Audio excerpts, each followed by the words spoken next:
Hello guys, may ipakita ako sa inyo bago kong inventong sabaw. So dito may boiled water ako, nilagay ko yung homemade ko na beef meatballs at saka yung binili namin na mushroom balls.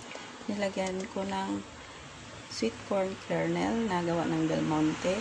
Tapos meron din siyang green peas na gawa ng ram. Ayan, nalusaw na kasi gawa sa factory. Yung salata lang yan siya. Tapos ang timpla ko dyan ay itong satay hotpot na soup base. Tapos nilagyan ko ng sesame oil ng likomki pa rin yan. Yung soup base na to, likomki din ang may-ari nito.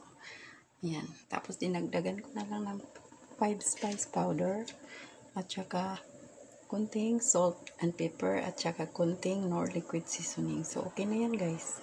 Sabaw na siya. So, thank you so much guys for watching. Sana mag-subscribe kayo para mag-grow ang channel natin. Thank you so much guys. Love you all.